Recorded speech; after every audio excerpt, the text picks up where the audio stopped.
Hola, buena tarde. Esperando que estén muy bien ustedes como su familia.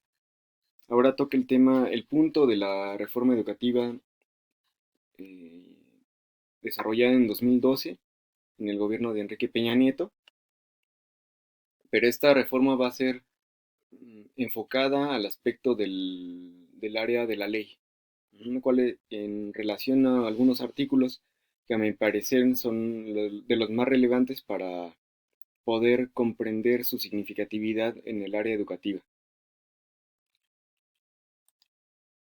Para el presente video se retoma un texto de La Roca que se llama Nota sobre la nueva reforma educativa. Es un texto publicado en 2016 eh, por Porrúa, por Editorial Porrúa, donde De La Roca principalmente plantea dos aspectos. Uno es las modificaciones constitucionales realizadas a esa ley, la delegación al INEE como al CEN, el Sistema Educativo Nacional, la capacitación profesional, así como lo relativo a su ingreso, desempeño y permanencia, es decir, del profesorado. Si recordamos videos previos donde hemos puntualizado desde el marco internacional cómo se han consolidado decretos que al fin y al cabo nacionales, pero esa nacionalidad respondió a algo internacional, que fue muy importante el proceso de Bolonia y la Conferencia Mundial de Homtien, ¿no? Donde ahí se dictó a los países pertenecientes a la ONU su modificación de planes y programas de estudio para dar respuesta a las exigencias del mercado, ¿no? Entonces, estas exigencias del mercado, por eso, si ustedes notan en esta lámina, en ese primer segundo párrafo están las letras en negritas capacitación profesional. La capacitación viene a responder a aspectos mercantilistas, no académicos. Entonces, ¿cómo ha sido la transición del aspecto burocrático administrativo eh, por sobre el área académica? La segunda modificación alude al sistema profesional docente. Este apruebe la aplicación del examen, aprobación de las evaluaciones hechas por el INEE, quien el SPD regula el ingreso, ascenso y permanencia del profesorado, como vimos en el párrafo anterior. Vean, otra vez lo que se va a permear es la evaluación, en este caso al profesorado, ¿no? Entonces, eh, estas evaluaciones hechas por el Instituto Nacional de la Evaluación de la Educación tienen que responder eh, a instancias de manera vertical, donde no hay un consenso o no ha habido consenso entre las partes, es decir, los actores que integran el sector educativo, el proceso educativo en general, como son alumnos, profesores, directivos, sino que a estos les son impuestos mecanismos o, por ejemplo, lo que diría la teoría crítica, dispositivos de control. En particular, aunque no es de la teoría crítica, un filósofo sociólogo Michel Foucault, en su texto Vigilar y castigar el nacimiento de la prisión. Veamos algunas modificaciones bueno, previo eh, a leer los artículos, a las modificaciones al artículo, veamos algunos aspectos que es importante señalar.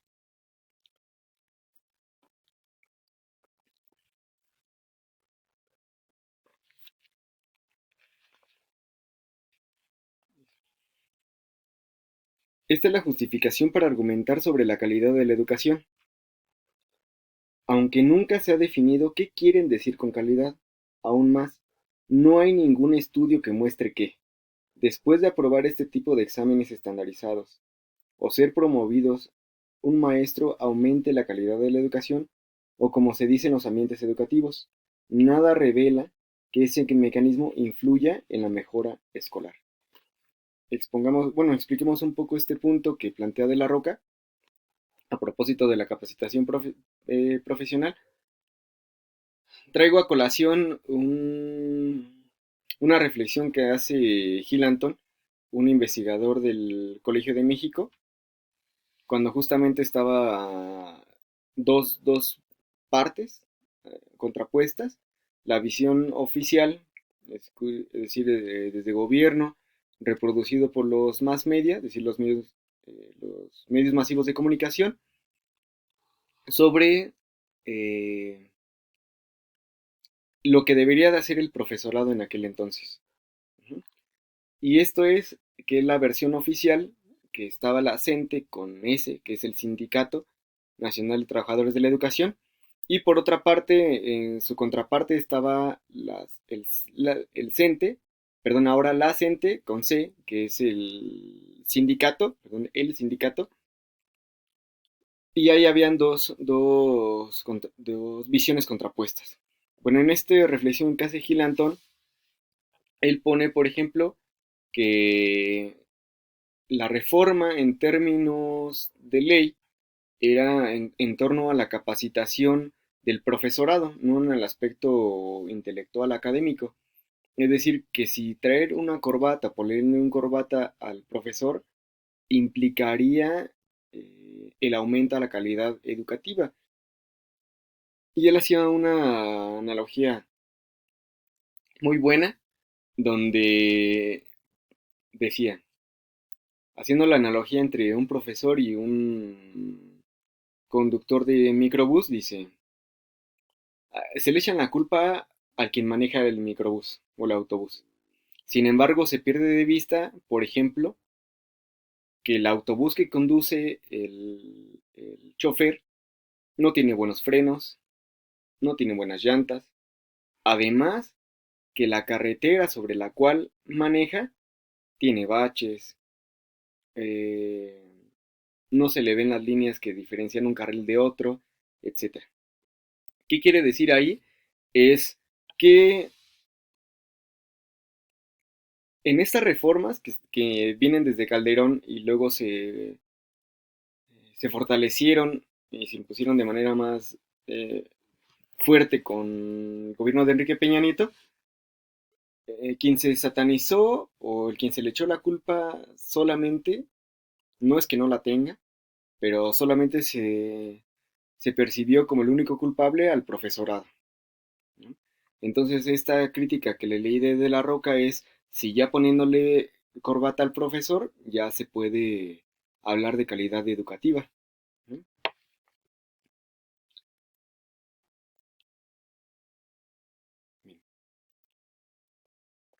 Ahora veamos en los aspectos de los artículos. Ujú. Que en este tema de los artículos, uno de los sobresalientes es el artículo 11, que ahí, por ejemplo, se hizo la desaparición del Consejo Nacional Técnico de la Educación para sustituirlo por un órgano evaluador. Vamos a estar viendo continuamente evaluación, cuantificación, estandarización, porque refieren justamente a lo que se planteó en los noventas, a la modificación de planes y programas de estudio que puedan responder a los intereses que exige el mercado, no la sociedad, sino el mercado. Entonces, este artículo 11, ¿qué hay detrás? Es el abandono a la teoría pedagógica por la técnica del aprendizaje, ¿no? Por la tecnificación. Veamos en el artículo 12 si se deroga la fracción séptima, que tiene que ver con los exámenes de evaluación para certificar a los educadores y a las autoridades educativas. Ahora, esto va a ser solamente por una institución, pero no de la propia institución, sino un centro evaluador externo a. En el artículo 21 lo que se modificó es, se agrega la observación de la ley al servicio profesional docente. ¿Mm? Veíamos en otro video que se le iba a hacer una revisión al profesorado para ver cómo estaba llevando a cabo eh, su, su clase cotidiana. Ya veíamos que esto no es que esté mal, sino que no está diseñado en el aspecto de dialogicidad, en el aspecto de diálogo. No incluye, sino es una imposición. Ello hace que la cotidianidad en el aula se pueda alterar, se pueda maquillar a efectos de que se pueda palomear y decir que eso está bien, eh, o que se está atendiendo a las exigencias de lo que requiere, o de lo que pide el mercado. Sin embargo, tan solo fue tal vez para salir al tema en esas semanas que estuvieron los evaluadores. En el artículo 25 se agrega que si suspenden las clases sin causa justificada se reduce el presupuesto a la identidad federativa. Situémonos otra vez en esos años, cuando estaban las huelgas del profesorado, sobre todo del magisterio en Oaxaca, en Michoacán, en Chiapas, eh, cómo los más media violentaron a través de su discurso informativo a quienes decidieron irse a huelga para no se ponían a la reforma, sino a una reforma educativa. Sí se mm, opusieron a esa reforma impuesta en lo particular. Porque de que es necesaria una reforma, es necesario tan solo que los principios empiristas eh, para la cuantificación de quien esté en el proceso educativo es lo que se cuestionaba, además de los derechos laborales que se ahogaron en esa reforma educativa, ¿no? Entonces, ahí recordemos lo que pasaba en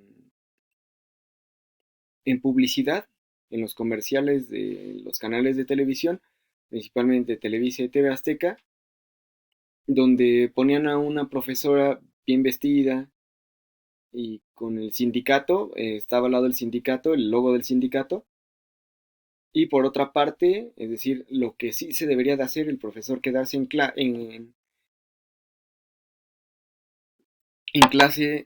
perdón, en el aula dando la clase, y por otra parte, como le llamaban por ejemplo, Loret de Mola, o Javier Alatorre, que le llamaban panzones, violentos, bestias, desarrapados, aquellos profesores que decidieron irse a huelga. Entonces, el artículo 25 fue aquellos, no lo dice tal cual, pero si tú te ausentas cuando dice sin causa justificada, es decir, no me van a justificar porque el profesor se fue a huelga.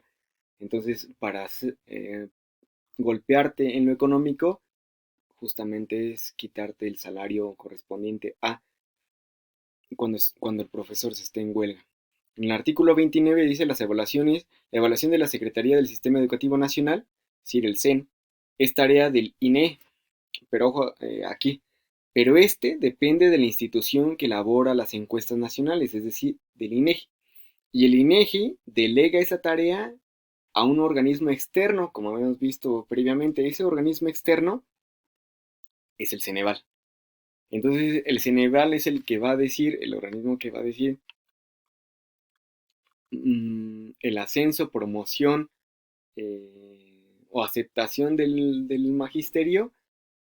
Vean que no viene de la propia SEP, sino es de un organismo externo. Eso es muy importante porque de ahí se desconoce la cotidianidad de lo que pasa en las instituciones educativas, con el profesorado, con el alumnado, y llegan y se imponen reglas desde privilegiando lo administrativo, en términos de Habermas, por ejemplo, la, mm, la racionalidad instrumental, que es el privilegio de lo instrumentalista, y el desgarro del mundo de la vida, que ese término no es de Habermas, lo recuperará de Alfred Schutz.